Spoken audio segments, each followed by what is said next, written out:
Assalamualaikum warahmatullahi wabarakatuh. Alhamdulillah wassalatu wassalamu ala Rasulillah. Segala puji bagi Allah Jalla Jalaluh. Salawat dan salam semoga senantiasa tercurahkan untuk baginda Nabi kita Muhammad alaihi salatu wassalam. Amma ba'd, kaum muslimin yang semoga dirahmati oleh Allah Jalla Jalaluh. Dan dilanjutkan tanya lagi tentang wudhu. Kemudian Abu Najih melanjutkan ceritanya, lalu kukatakan, wahai Rasulullah, beritahukanlah kepadaku mengenai wudu. Maka beliau bersabda, tidaklah salah seorang di antara kalian mengerjakan wudu, di mana dia berkumur memasukkan air ke hidung dan menyemburnya hingga keluar, melainkan dosa-dosa wajah, mulut, dan hidungnya berguguran.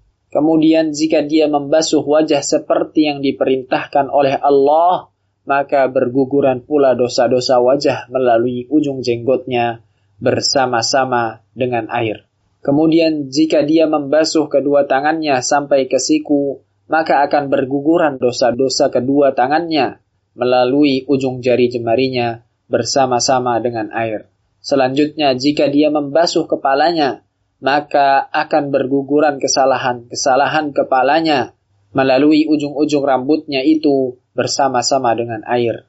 Lalu apabila dia membasuh kedua kakinya sampai kedua mata kakinya, maka akan berguguran dosa-dosa kedua kakinya melalui ujung jari jemari kakinya bersama-sama dengan air. Dan jika dia berdiri mengerjakan sholat, lalu memuji Allah subhanahu wa ta'ala, serta memberikan sanjungan kepadanya dan mengagungkannya dengan segala yang menjadi haknya, serta mengosongkan hatinya untuk Allah, niscaya dia akan terhapus dari kesalahannya seperti keadaannya pada saat dilahirkan oleh ibunya. Ini yang berkaitan dengan luasnya rahmat Allah SWT. Kita sehari berapa kali wudhu? Kalau bicara keutamaan sholat, kita tahu sholat yang 5 waktu itu menghapuskan dosa. Ternyata wudhu yang kita lakukan, bagaimana tatkala orang membasuh wajahnya, berkumur-kumur, beristinsyak. Dosa yang dikerjakan dengan wajahnya, di wajah kita ada mata, ada mulut, ada hidung kita. Dosa-dosa yang dikerjakan itu berguguran. Antum membasuh wajah antum, hilang tuh dosa-dosa. Ya Allah, betapa baiknya Allah Azza wa Jalla. Tapi kadang-kala kita membasuh wajah kita biasa-biasa aja gitu. Yang ada dalam benak kita, ana mau sholat. Nah, engkau mau sholat. Tapi kebayang nggak kemuliaan yang kau dapatkan dengan wudhu itu? Ketika mencuci tangannya, dosa-dosa itu berguguran yang dilakukan oleh tangan kita. Tatkala mengusap kepala kita dengan telinga kita, dia hapuskan tuh dosa-dosa. Ketika membasuh kaki kita, dia hapuskan dosa-dosa yang dikerjakan oleh kaki kita. Ini karunia Allah Azza wa Jalla. Kalau sehari kita 5 kali berwudu, gimana kalau kita wudu pada waktu salat duha? Gimana kalau sebelum tidur kita wudu lagi? Gimana tatkala mau salat malam kita wudu lagi? Artinya banyak amalan-amalan yang ringan yang sebenarnya kita lakukan setiap hari.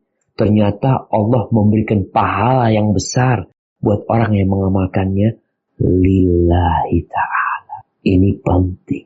Maka Nabi SAW kepada Abu Najih bukan hanya mengajarkan tata cara berwudu, tapi beliau menjelaskan tentang keutamaan berwudu. Karena banyak orang yang tahu hukum wudu, tapi dia nggak terlalu tertarik untuk wudu. Disinilah kenapa dianjurkan memperbaharui wudu. Umpamanya kita sholat maghrib nih, kita punya wudu sampai isya. Kita bisa sholat isya dengan wudu maghrib kita, tapi kita mau memperbaharui wudu kita dengan harapan mendapatkan ganjaran yang disebutkan dalam hadis Abu Najih. Maka ini sebuah keutamaan. Dan Rasul SAW ketika beliau ditanya tentang apakah kita dari selain daging onta, kata Nabi SAW yang mau fadhal. Artinya kita boleh memperbaharui wudu. Karena di situ ada keutamaan dari melakukan wudu. Haibati fillah. Dan kita tahu pula bahwasanya la yuhafidhu 'alal wudu illa al-mu'min. Tidaklah menjaga wudu kecuali orang yang beriman. Maka tolong sempurnakan wudu kita. Kemudian tatkala dengan wudu itu kita sholat khusyuk lillahi ta'ala, engkau seperti bayi yang baru lahir. Seperti bayi yang baru lahir. Nah, kita mungkin tahu dengan keutamaan haji. Man hajja falam yarfuth walam yafsuq raja'a ka yaumi waladathu ummu. Barang siapa yang berhaji tanpa melakukan kemaksiatan, ucapan-ucapan yang kotor dia tidak lakukan, dia menjaga ibadah hajinya, maka dia akan pulang seperti pada hari dilahirkan oleh ibu. Sedangkan di hadis Abu Najih ini, Nabi SAW mengatakan tentang orang yang sholat penuh dengan kekhusyuan, hatinya dikosongkan hanya untuk Allah, illan sarafa min khati'atihi kahayatihi yawma waladathu ummu. Kecuali dia akan dibersihkan dari dosanya seperti bayi yang baru lahir. Ya. Allahu Akbar. Bukankah ini karunia Allah yang sangat besar sekali? Tapi ingat, ada beberapa catatan, yaitu sholatnya benar-benar khusyuk. Karena ada orang yang wudunya benar, tapi sholatnya benar, secara gerakan benar, tapi kekhusyuan kadang-kala tidak hadir dalam sholatnya. Jamaah rahimakumullah, itu yang bisa kita kaji. Semoga ilmu yang kita kaji hari ini berguna buat kita dan bisa kita amalkan dalam kehidupan kita. Dan semoga Allah menerima amalan kita. Sampai berjumpa kembali. Barakallahu fiik. Wassalamualaikum warahmatullahi wabarakatuh.